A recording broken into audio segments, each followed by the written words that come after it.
Hey there, Star Wars fans, and welcome to episode 57 of Trek Delight, Trek Tonight's Mandalorian edition. There we go. First time. It is still a delight, though. I like yes, it. it is a delight. Yes, Trek Delight. There we go. Or Trek Delight. It's like the lighter version of it. Yes. 90% less cursing. At any rate, that's not gonna happen. Hey, Joe Townsel, how are you? No, you can tell that Joe is not here tonight. Unfortunately, Joe had a little bit of a medical emergency. He's okay, but he could not be here. And so as a result of that, our dear friend Craig Lubin stepped in his place. Craig, how you doing?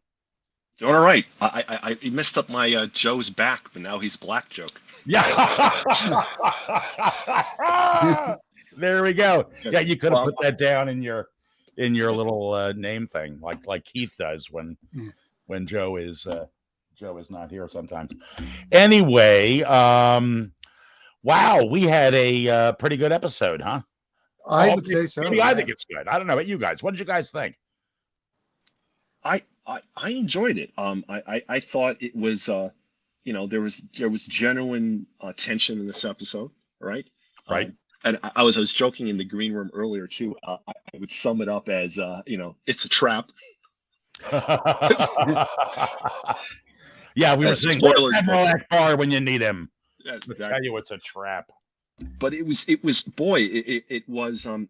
interesting, the plan, right? Basically, I mean, not to jump ahead too much, but they're using Mandalore's resources to create this extra fighting squad of the Empire.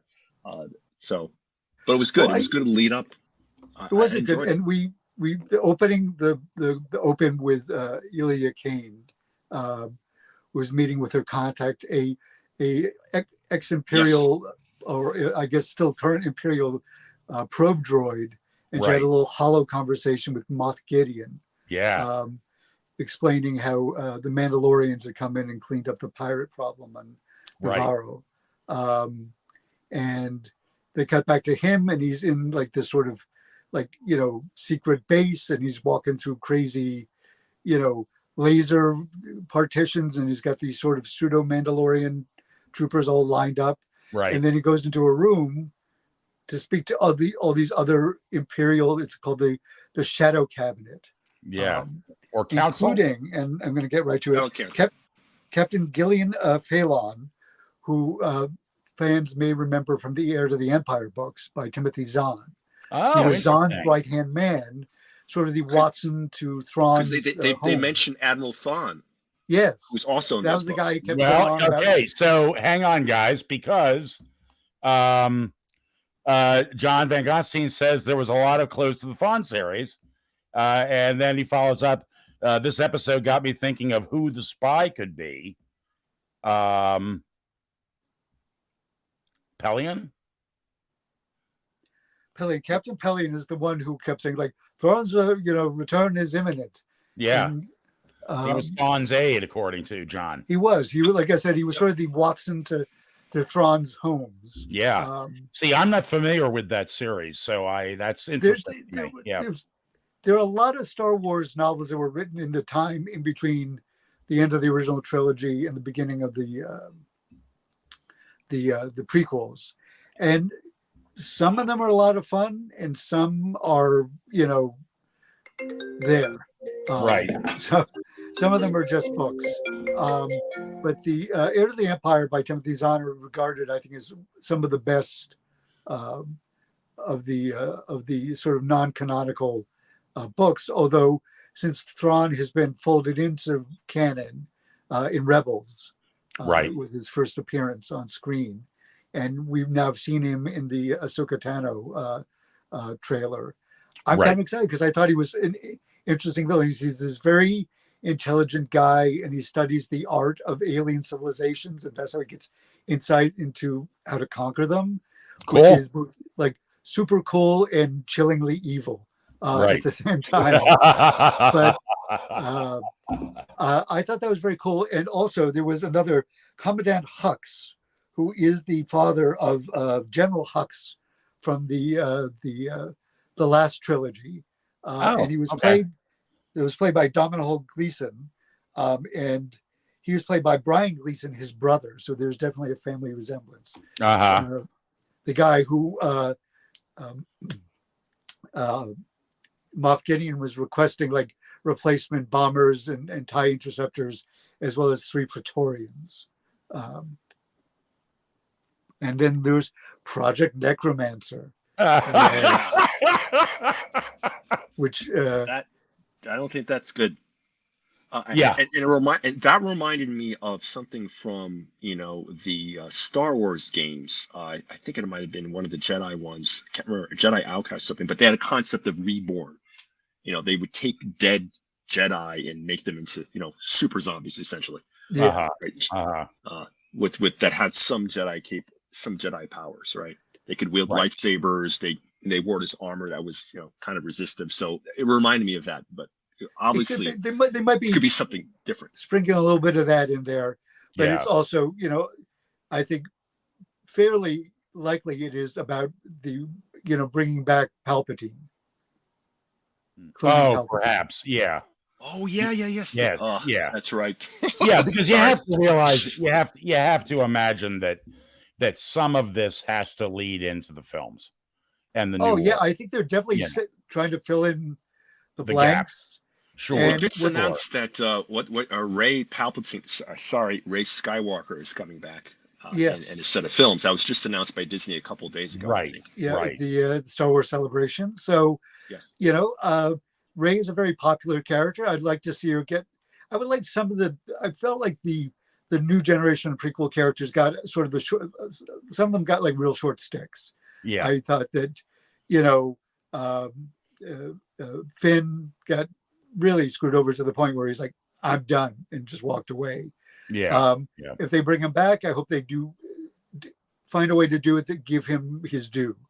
Well, I will say that because my grandson has become a huge Star Wars fan, that's his latest thing. We've been cycling through all of the stuff, and I did go back and watch the first of the new films. Right. And it was a lot better than I remember it being. I remember enjoying it when it came out, but I should say more to the fact that I enjoyed Rey more in watching it this time around than I did when I saw her before. Before, somehow or other, I felt she was very stiff and sort of just involved in her own bit. But for some reason, watching it the second time around, I enjoyed her more. So I'm not sure why, but so that was cool. And so I was also on my last trip to Tatooine, I was able to pick up this novelty mug. Nice. Which is great. What does it say? Nice. It just says Tatooine on it. Oh, okay. Yeah. Like you visited there, That's I think a perfectly cromulent souvenir. But also just one last note on this little council meeting. Yeah. Is that they are putting up the facade of being sort of disparate warlords, but they're really working towards bringing back the Empire, and probably this is sort of the beginnings of the First Order. Right. So that's what I was thinking before too. And it had even though they were all in different places, it reminded me a bit of that meeting on the Death Star where you had all the different generals getting together to discuss strategy and so on and so forth. Yeah, absolutely. Like trying to accomplish that, but during the pandemic. Yes, exactly. They're conquering from home. Yeah, right. Yeah, exactly. Remote tyranny. So last week we got this little fairy tale of a story, and now we're back into moving the. We're in an episode where she's bringing all of the Mandalorians together. I thought it was very cool, where initially everybody thinks they're being invaded by the Empire, right? When she brings her. When they go, what was the name of the planet they go to? It's Navarro. Navarro, yes. Because it's a light cruiser. There we go. Cruiser. Yeah, I'm not sure what happened there, Chris. There you go. Yeah, but they had the Mandalorian, they had the Mythosaur skull painted on the bottom. Very cool. That was really cool. And there's the very awkward reunion between the This Is the Way crowd and the more loosey-goosey Mandalorians. Yes. The factions of Mandalorians are interesting, right? Because they seem to be in conflict, and that comes up a lot during the series, right? We have it does, and it's identified later in the episode by Bo-Katan as this, like, nobody's been able to conquer us, but we are our own worst enemy. Right. Which that was a great. I hate to jump ahead, but that was a great reveal of hers when she was just basically saying, "We did surrender," because I guess the legend is they didn't refuse to surrender, and the Empire bombed them into the Stone Age to make an example. But no, she actually said she spoke to our good friend Moff Gideon and cut a deal with him, gave him the saber, and he just bombed into hell anyway. Yeah. Which is very classic Empire. So absolutely. Sure. But it was in then Mando says, "Listen," he says, I'm not following you because of the dark saber. I don't care about that. But it's like honor and integrity and character. Paraphrasing, he says, "Your song is not yet written, and I will serve you until it is," which is such a great sort of like overly dramatic way of saying, although he says in that very sort of like even almost deadpan tone. Right. But that was a great moment. But the event, because she doesn't waste any time once they're back on Navarro to try to get everybody. It was like, listen, Mandalore can be saved, and I wanted us to go back there and reestablish our home. Right. And she wants volunteers to go down the surface with her. And then, of course, Din Djarin is the first one to step up. Of course. And then more people comes up. And it's sort of like it reminded me a little bit of the I Am Spartacus moment, because they're all like, I will join you. I will join you. Yes. It was very cool. But we're skipping over, I think, my favorite little scene in the episode where Greef Karga, who gives Mano a very expensive bottle of Coruscant whiskey or something, some sort of booze. Yeah. And he's, maybe you might want to wait till a smaller gathering before you open it up so everybody can have some. Right. So he brings them back to his office, and the tiny robot creating dudes, whose name is eluding me for the moment, have hollowed out IG-11. They've made him IG-12. And he's basically like a mech for Grogu to move around in. And which Mando is having none of it, but Grogu is in love with this thing.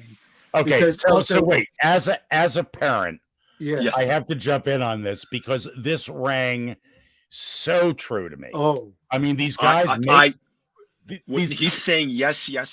That reminds me of many of a mall trip with a toddler. It was brilliant. It was brilliant, and my 4-year-old Will is a delight, but she will behave like that when she gets headstrong. Dad, I don't want Dad. When he's saying no. All right, come on, get out of there. No. And then he's walking around, and then just walking down the street, just repeating yes over and over again. But I think part of that is also, part of it is the, sort of the terrible twos. Like he's like, but I think part of it is he is so delighted to be able to be as tall as his dad and walk around and sort of be sort of in the big boys club. Oh, well, the very last bit of it, which reminded me so much of my daughter Penny, when you finally tell her she can't do something, he has that piece of fruit. Yeah, he holds it up so high that Mando can't get to it, and then just squeezes it. Yeah. Like, well, if I can't have it, no one will. And he kept like apologizing to this alien, like fruit vendor was like, "I'm sorry," and he keeps like paying him off. Paying him off. It was fantastic. It was that so line funny. He said, "This is not working for me." It reminds me of many a toddler conversation. Exactly. Yeah, this is not working for me. Yeah. But my wife said the same thing. My wife said the exact same thing. He can say yes and no because we've got the little buttons, yes and no. Because we've sort of like, sometimes it seems like people sort of get a bit of an understanding from him, but he's still sort of doing a little bit of, baby talk. Right. But he understands. Like he understands what's being told. Oh, Craig. We lost Craig. I'm assuming we are having our Wednesday night neutron radiation here tonight. So. I assume it's some sort of imperial interference. It probably is. It Hopefully probably Craig is. will be back with this I can jump back and I have some back.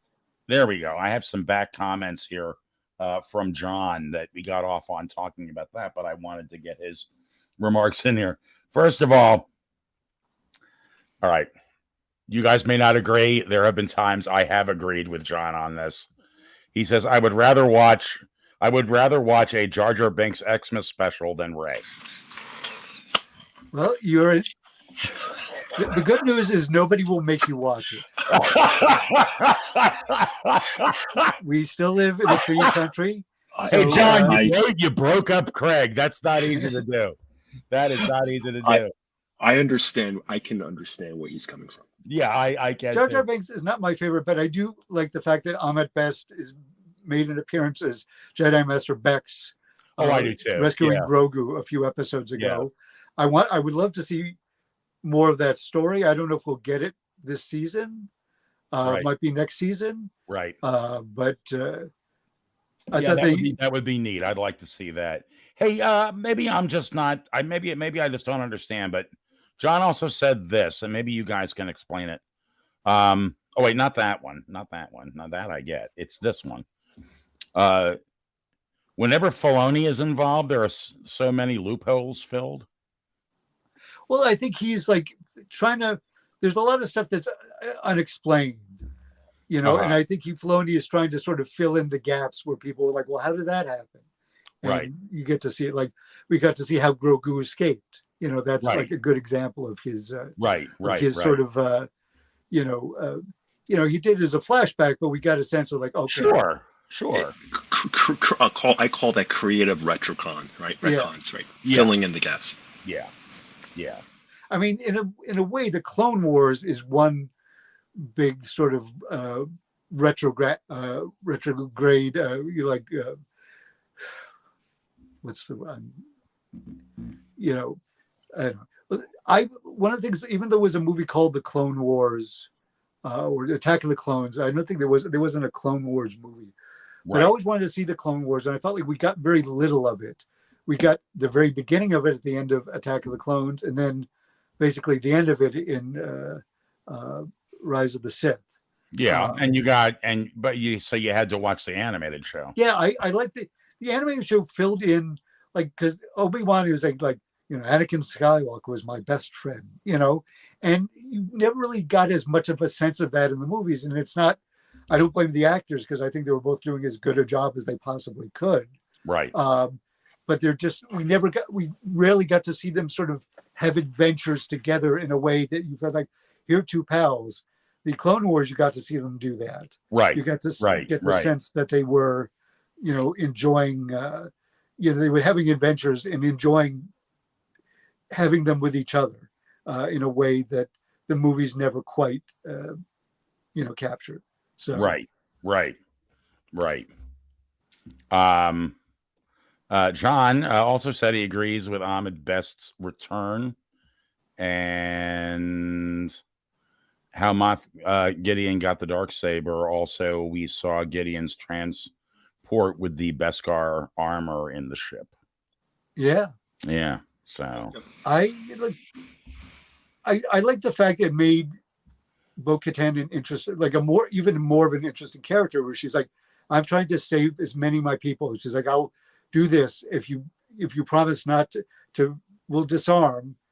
Right. Don't kill anybody else. And of course, the Empire, being the fascist pricks that they are, like, he doesn't give a shit about that. He's like, he sees that as a sign of weakness. Well, and he also sees them as really dangerous.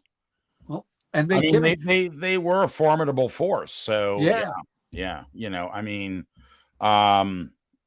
Well, they're also just resources. I mean, he pretty much says that towards the end. He's using the. Beskar is I'm assuming is only found on Mandalore.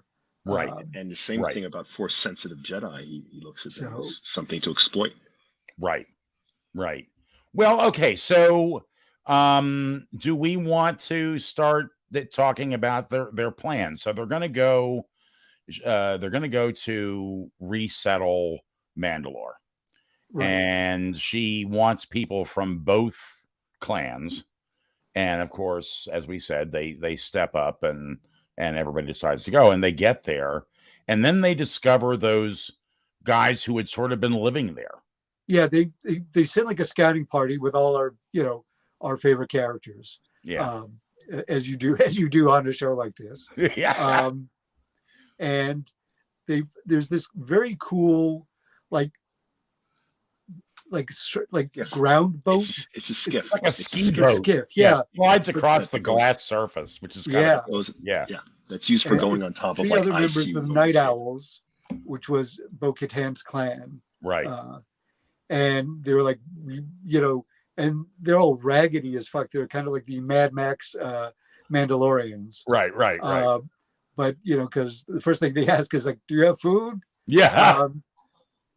I recognize one of the actors who played the lead one. He played Warlock on the Maverick movie. Oh, really? Oh, really? Yes. That's Yeah, interesting. he's the African American older character who was Right. All right. He was the other admiral, but the skinny guy, and is another Breaking Bad tie-in, is this guy Charles Baker, who played Skinny Pete on Breaking Bad, a show which I've never watched. I didn't either. It's one of those shows that everybody tells me how good it is, and I need to see it, but I haven't seen it yet. He was a recurring watching it. Skinny Pete. Yeah, I started watching it, and I don't know why. I just thought, I really don't want to see a story about someone whose life kind of goes down the toilet. So I just stopped watching it. It seemed depressing to me. It's an interesting character study of somebody doing the wrong thing for the right reasons and eventually becoming this evil entity, and he slowly, as his morals slowly go. Right. But it's very sympathetic. I've only seen the first 2 seasons. I haven't finished watching it. Oh, okay. Yeah. It's and I forgot. Oh my God. I when I started watching it, the guy who plays Gideon actor was on that show too as well, by the way. Another Breaking Bad tie-in. Mm-hmm. But yeah, so they get on board the skiff, and they also the Smith is going to take, because they have injured Mandalorians on the skiff. Right. It's not a small skiff. It's a pretty big skiff. It's like kind of the size of like a galleon. Like a pirate ship. I mean, it's really large. It does have sort of a very pirate shippy vibe. Yeah. But she gets on the in the Mandalorian ship, and she brings them back up to the larger ships in orbit, so they can get proper medical attention. I really thought when she went up that either they're all going to be destroyed, and there's going to be an Imperial fleet, or there's going to be a battle happening. But no, they go out there. Yeah. She signals them. They're like, "All right, ready to receive you." And I'm like, "Okay." And is there? And there's some conflict on the way, because Paz Vizsla and what's his name? Volv. Yeah. They get into a fight over a chess match, which I thought was really kind of funny, the way he reacted to Paz, because it's like, really? Like, you're gonna fight me over a chess game? I mean, that was really like what his attitude was. It was like going to somebody's house and they had some weird Monopoly rule that you've never heard of. Right. And you've never played that way, and they're like, "No, that's the way we've always played." And you're like, "Well, that's not how the worlds work." And right. And somebody flips a board and it ends in tears. Yeah. Right. Yeah. They John says he thought they were going to nuke the cruiser. Yeah, I thought something was going to happen to the cruiser too. Yeah. But they have a very exciting fight on the deck. And then Grogu breaks it up. Yeah, Grogu comes in. He's like, no. And I love how Bo-Katan turns to Din Djarin and says, "Oh, you've taught your apprentice well." He says, "I didn't teach him that. He didn't learn that from me." Yeah. So maybe that's a little bit of a Jedi, like a remnants of his training with Luke. I think so. Yeah, that's the impression I got. Yeah. But it was cool, because it also, going back to her original point, there's a reason we always had problems is because we kept fighting amongst ourselves. Right. And that's the thing you have to stop doing in order to, get anything done. Right. And of course, right after that, they find another kaiju. Seems the Mandalorians are kaiju magnets. There's some other crazy club-tailed creature bursting out of the earth. I saw that, and the first thing I thought of is you saying, "Well, they live on Monster Island." Yeah, exactly. Yeah. So this thing bursts out of from under the glass. They have to abandon ship, and the skiff is destroyed. It blows up, right? Which I think is a shame because it was a cool thing. But yeah. nothing stays. Nothing is permanent. But they're close now because these Mad Max Mandalorians or Mad Mandalorians are taking them to the Great Forge, which is the thing they were looking for. So we know exactly where it is. We can take you to it. Oh, and I didn't notice till I watched it the second time. I don't know what I was doing at 4 a.m. when I was watching it, but I didn't notice that the two of the Mandalorians grabbed Grogu and jetpack. Yeah, it was Paz Vizsla and then one of the mercenary Mandalorians, which was a nice moment that they were like, oh, we're looking at Paz Vizsla also owes a debt to Din Djarin because he saved his son, so vice versa. And that was a cool moment. Yeah. And they end up they're near some caves and they come sort of to the lower city, right by where the Great Forge was. Right. And they were like, it was the heart of our civilization. And that's I don't mind that, but it's such a very sci-fi fantasy conceit that one location is the living soul of a people.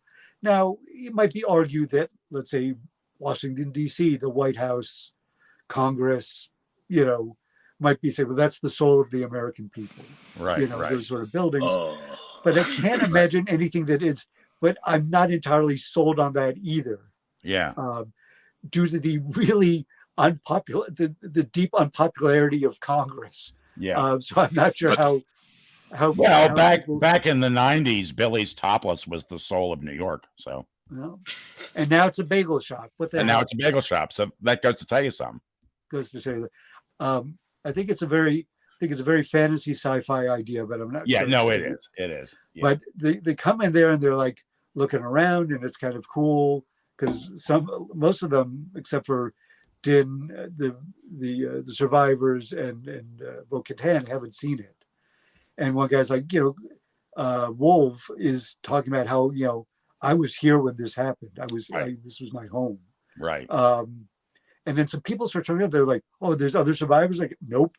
These are, let's call them white stormtrooper Mandalorians. Yeah, I don't know what you call them, but they're pretty darn cool, actually. They're very cool. They have Beskar armor. Right. Mandalorian-esque. It's a little blander. Like it has that sort of anonymity that a lot of Imperial stuff does. And it gets into a big firefight. And Wolf says, listen, I'm going to get out of here and try to get us some backup. And, excuse me. Yep. And what's really interesting about that, they put the Beskar armor on everything, including their TIE fighters, right? Yes. That's going to be, wow. Yeah. I mean, I think it's interesting. And I've got to tell you, Moff Gideon's Beskar armor is friggin' badass. Oh, yes. It is. I mean, that is very reminiscent of Vader. Very reminiscent of Vader, but yeah, I think it's very cool. And now, John wrote a very interesting theory here, but I kind of want to wait for Leo to come back because I want to get his take on it. Because he's speculating as to who the spy is. Do you have any thoughts about who the spy is before we get into John's theory? I don't know. I don't know. Is it Bo-Katan herself? Is she that deep? Is it deep delves? I don't know. I think that would be hard. Well, you know what? I'm going to bring up John's theory, and we'll just bring Leo up to speed. You notice how the armorer was different in the last few episodes. Someone who had strict code tells Mando to bathe in the waters of the Mines of Mandalore to be redeemed, yet tells Bo-Katan to walks both in both worlds, yet subtly pushing her to go back to Mandalore. Hints of the Death Watch being scattered and how the fractions always fight. This is why he thinks the armorer is the spy. I think John's got a point, because if you look at if you take what he's saying and what happened, it's kind of corralling all the Mandalorians in one spot. Right. Because Gideon actually says that. He goes, "Hey, thank you, bringing everybody here so I can kill you." You know what's interesting about that theory too, John and everybody? There was a while back in the beginning when I was watching it with Gina and my wife, and she said, there's something I don't really trust about the armorer. And I said, oh, no, she's just locked in her code and she's this, that. And she ended up doing a couple of cool things. And I'm like, see, there's nothing wrong with her. But it would be interesting if John's right, because Gina pulled that like weeks ago. So I'm going to be curious to see. That's kind of cool. Did you catch up with that, Leo? Yes. That's an interesting idea. Yeah. Interesting idea. Certainly be devastating to the Mandalorians, as especially the real strict Mandalorians. Right. So, yeah. At what point?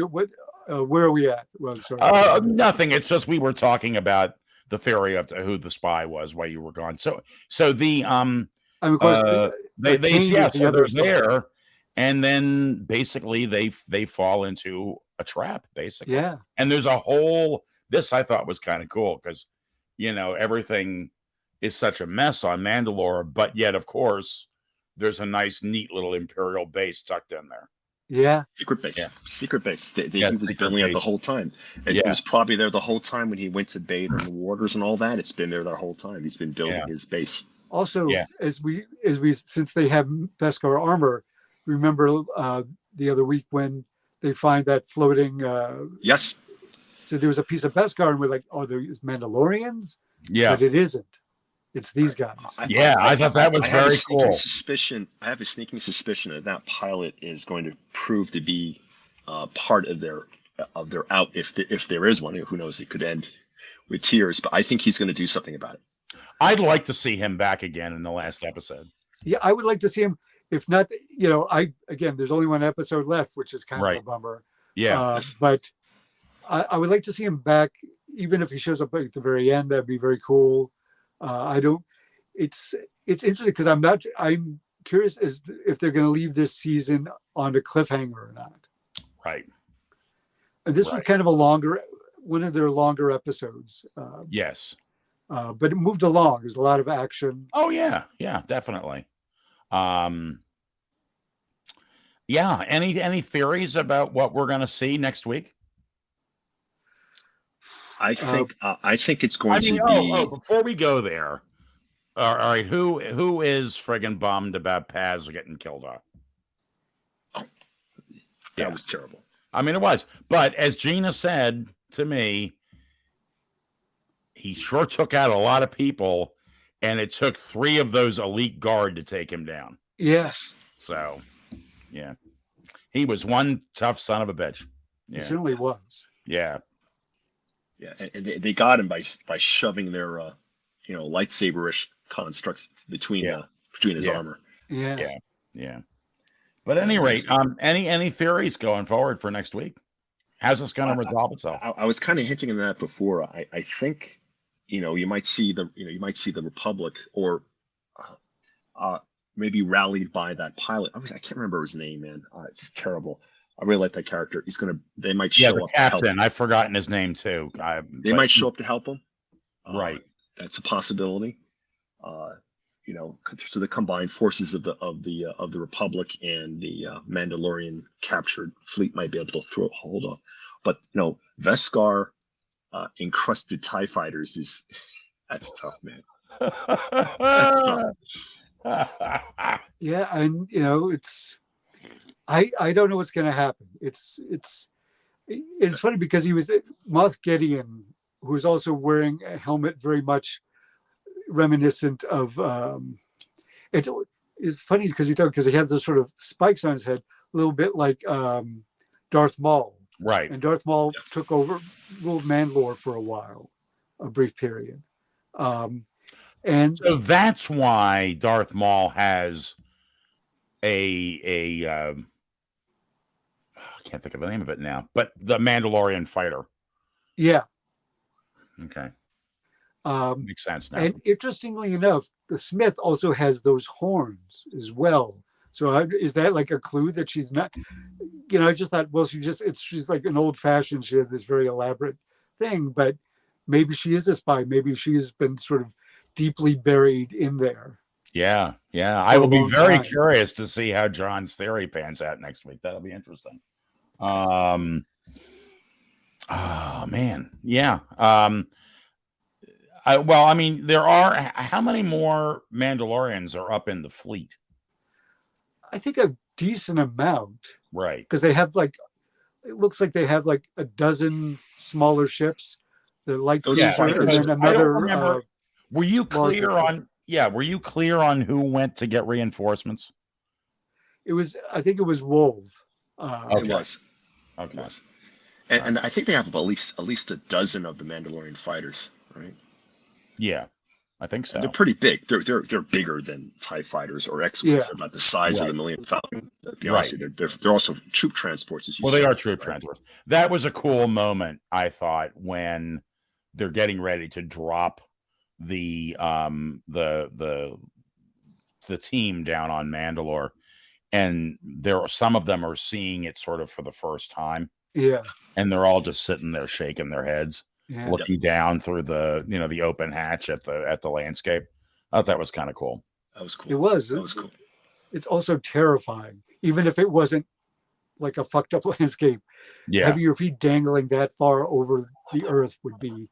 Yeah, well, except you've got a jetpacks. Jetpacks. Yeah. No, that's true, but still. I'd be like, did I fill it up? You're right. Yeah, exactly. Like, I think I filled it up. Yeah. Oh my. But I quite enjoyed it. And sorry, I'm being called away. All right. Well, Angela is here. And Angela reminds us that Bo-Katan also bathed in the waters. Yes, that's true. That's right. Yeah, that's right. That's why she was brought back into the fold. Yeah, exactly. Right. Exactly. Back into the fold. Yeah. I will say, going back an episode, because Angela brings that up, and when the armor told her to take off her helmet, I did think at that moment, is this a test? Like, are she, is she trying to like get her to break her vow somehow? And then, I don't know, but yeah, she's just mysterious, or it could be a misdirect, right? It could be we're meant to think that she's, untrustworthy. But it's going to be interesting to see, because I'm not really sure why the episode was called The Spy. Right. You're right, because I only got to see it once, and I saw it very quickly. Right. Just before I got jumped on with you folks. Right. But I don't remember anyone being particularly suspicious. But maybe that's the point, right?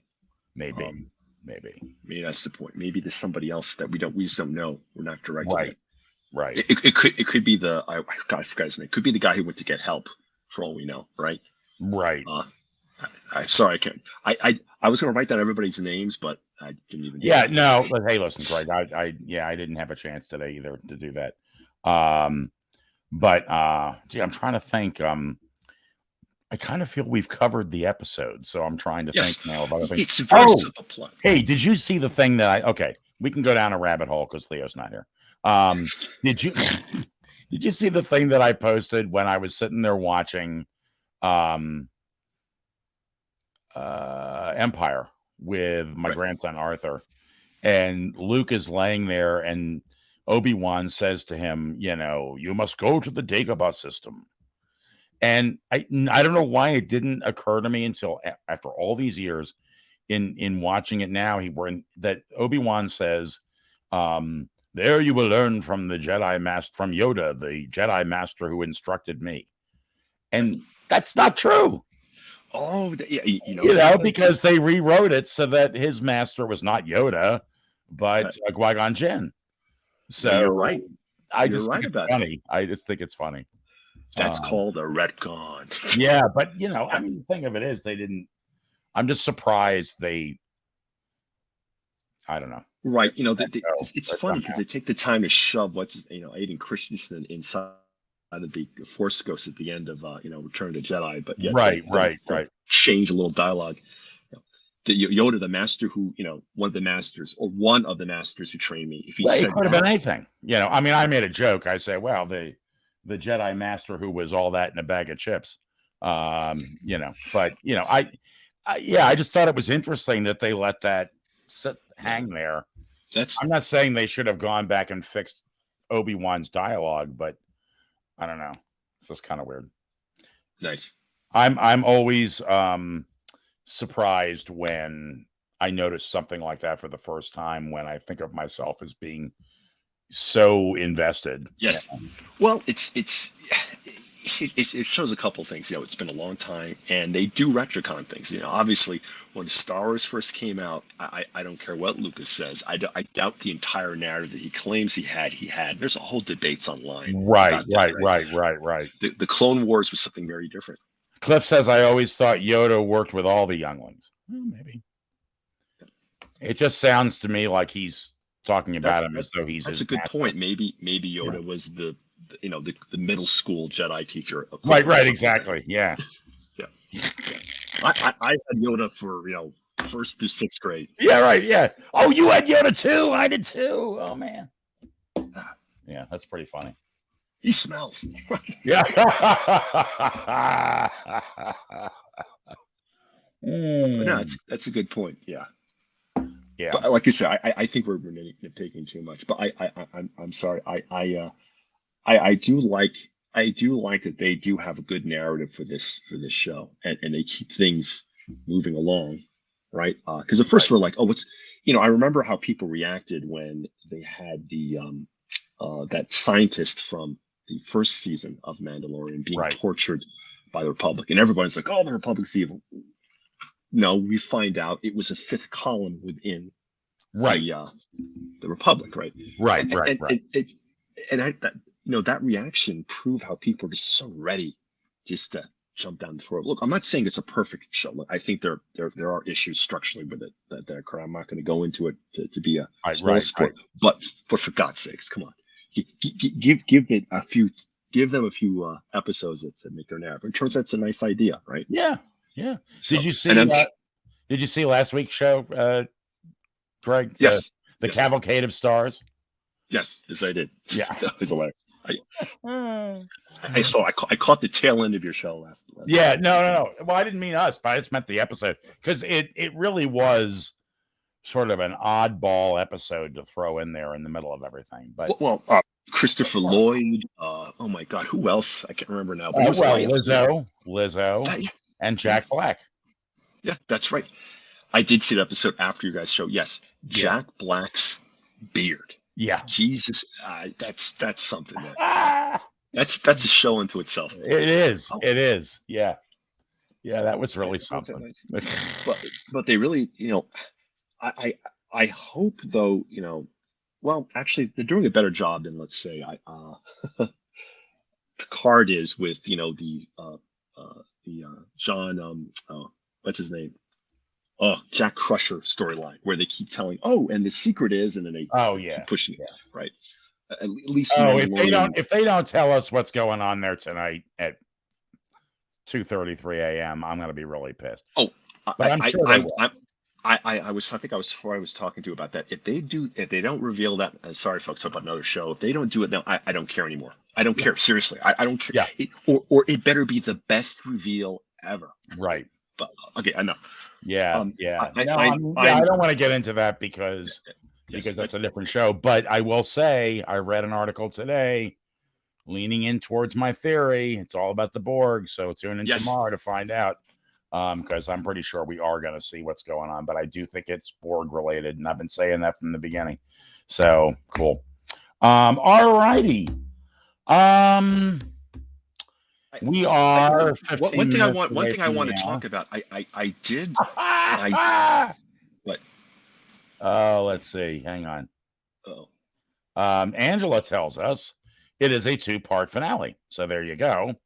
And Angela is our expert in that area. And Cliff says it turns out Jack trained with Yoda too. I knew it. So there you go. Yeah. It makes perfect sense. Yeah. That's why he can force control people. Yeah. He's a Jedi. Yeah, he is a Jedi. Yeah. They're finally tying. We decided, hey, Leo, we decided that the reveal tomorrow on Picard is that Jack is a Jedi. Could be. It's as good a theory as any.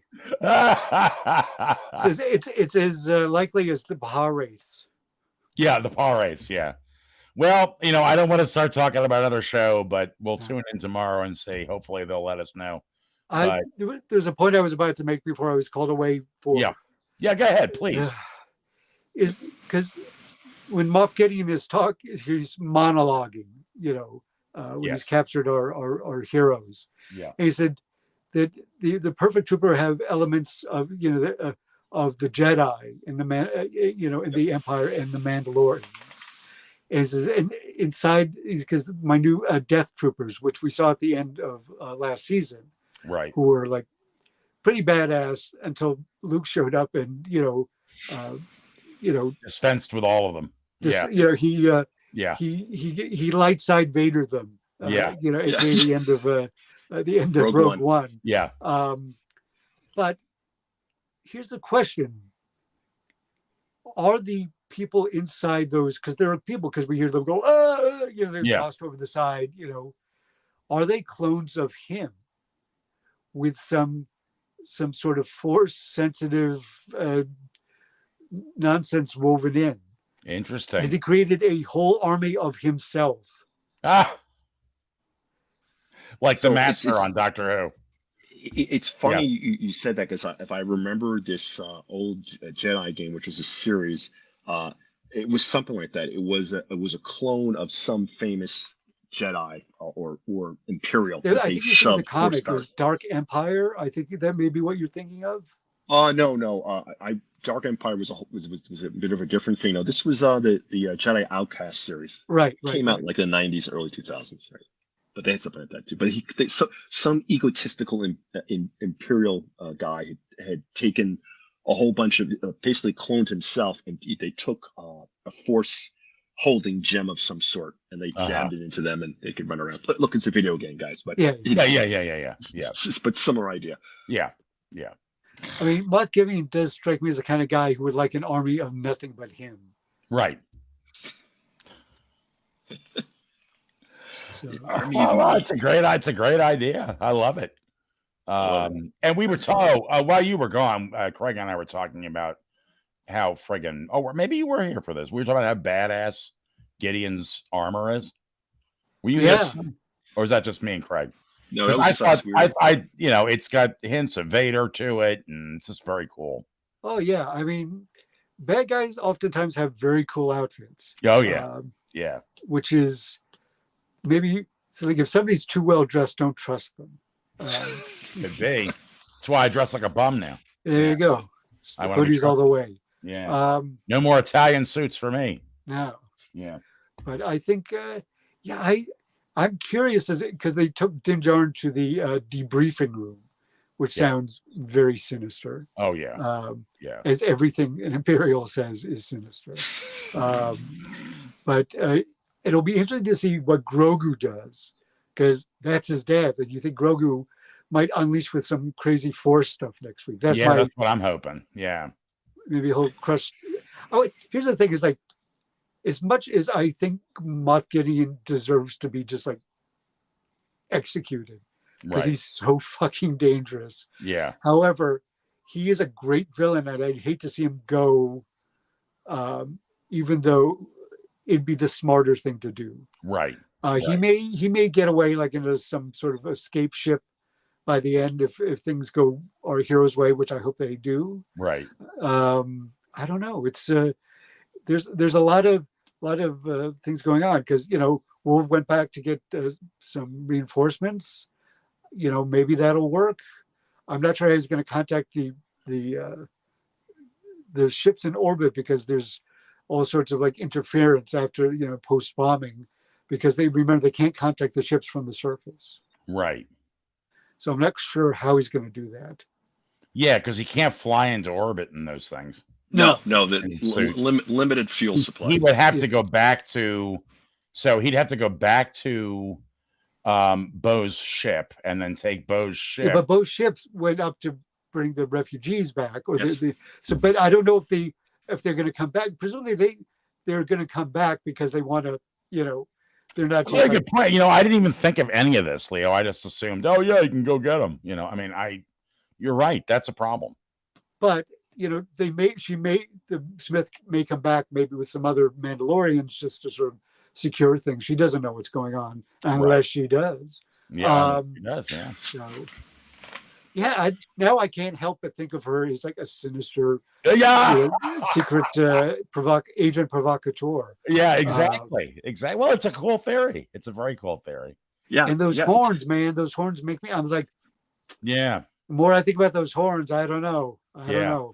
Yeah. I'm telling you. I mean, Gina got a vibe off of her from the beginning, so we'll see. Be interesting to see if she was right. It could be a misdirect, though. It could be on purpose. Yeah, it could be. It's somebody else that the spy. But yeah, it's going to be interesting to see how they get out of this one. But they're doing a good way of making us want to watch the final. So when Angela was saying that the Mandalorian is a two-part. No, she's talking about Picard, I think. They're doing next. So it means no, the reason I say that is there's 2 episodes of Picard left. Yeah. So and I think next week I tried to get the tickets, but of course the whole thing, it was like the website it was like nothing. 20 minutes later, bed, gateway. I'm like, okay. Right. So every Star Trek nerd in the universe is trying to get tickets to this. They were going to show in the theater the last 2 episodes on, I think, next Wednesday. Right. Nice. In the middle of the day. But Angela's going, right? Yeah, she got tickets. She got in before the deluge of nerds. Yeah. They have better servers out in the West Coast. Maybe. Better But overall, I thought this was a very good episode. Yeah, a lot of cool action. It moved along. Yeah. And one of the criticisms, that I've seen in a lot of, reviews is this season seems to be a little unfocused. And I tend to agree with that. It doesn't have the same focus as the first 2 seasons. Right. First season, keep Grogu safe. Second season, get Grogu to his people. Right. This one it's like it hasn't had the same laser focus. And also because we've spent a lot of time with Bo-Katan, she's become sort of the co-star of this show, which I don't object to because I think she's great. I love Katie Sackhoff. I love the character. Right. And I like, because the thing, things either have to expand outwards, because I'm not sure what the season would have been like if it was just him fucking around with Grogu and maybe teaching him how to be a Mandalorian. Yeah, because you are right that in the first couple of seasons, you kind of had that old 70s style traveling across America helping people. That was sort of like, the thrust of that. And you're right. He was trying to keep Grogu safe and then trying to get into his people. Although perhaps this season was more about, I will say you're right that it wasn't laser focused, but almost from the beginning, you knew that it was about getting the Mandalorians together to go and reclaim Mandalore, and that's where we are. So that was there. It's just that they took sort of a timey-wimey way to get there. Yeah. You had a lot of little different side quests things, along the way. You had little detours. So I don't object to it. I think they're coming. I don't either. I think they've come to a very satisfying conclusion, or I'm hoping so. Conclusion, because we don't know how it's going to end. Yeah. But I like it. I like the idea that, and also, even though he's a sensible titular character, he's not like, I'll lead the Mandalorians, right. He doesn't, he's like, he knows he's not equipped to do so. Yeah. And has no interest in it, Right. which is good because sometimes it's like somebody becomes like king because of them the main character, not because they're necessarily worthy to become king. Oh. Right. Up. Damn you, Moff Gideon. Interfering with our broadcast, will you? Yeah. There we go.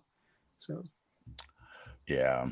All right, guys. Well, we technically have 3.5 minutes left of the hour. Anything else you want to throw out there in the last few minutes? How about you, Craig? Anything you got?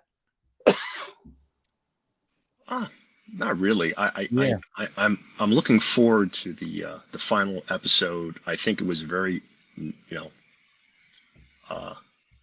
efficient plots, put it that way. So I'm looking forward to this. They set up the protagonist very well. Keith had to work late. Oh, that's all right, Keith. We'll see you tomorrow night. Yes, Keith is our special guest host tomorrow night for Trek Tonight. He is. Anywho, I agree. I mean, I agree with you too, Leo. I think that while it may have bumped along in some different directions and wasn't as focused, I enjoyed it. I mean, I had a fun time. I even liked last week's episode, which got a lot of shade. I did too. I mean, listen, Jack Black and Lizzo is these sort of like whimsical rulers of this planet. Right. Was fun. It was just because sometimes it can't just be all grit all the time, because then you're just like, oh my God. Yeah, I know.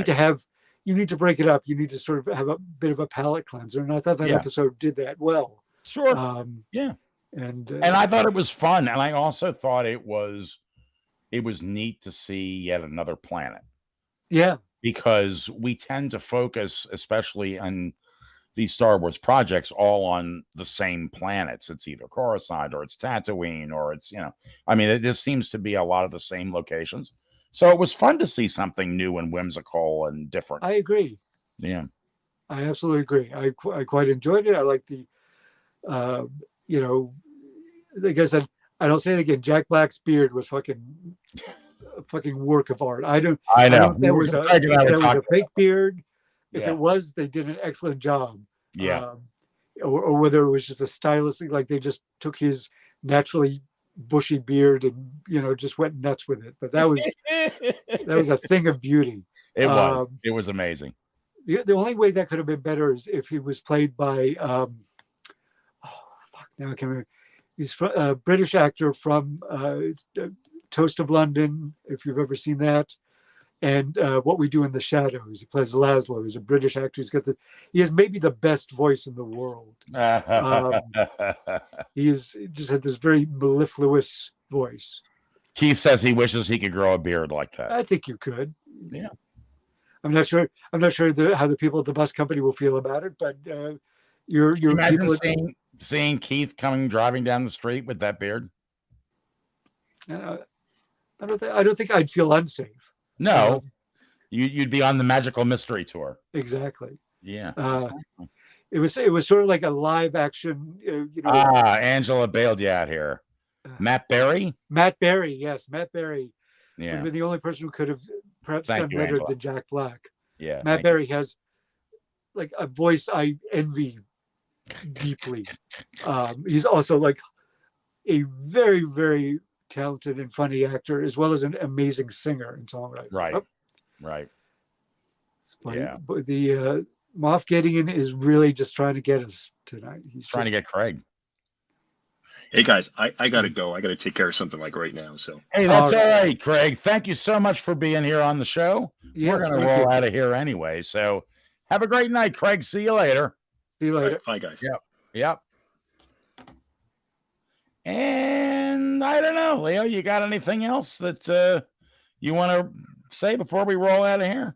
No, it was a lot of cool action, and when they were pursuing those Imperials, through the corridors, and I was like, this is beginning to look really Imperial. This layout, It was just like, it is. It's an Imperial base.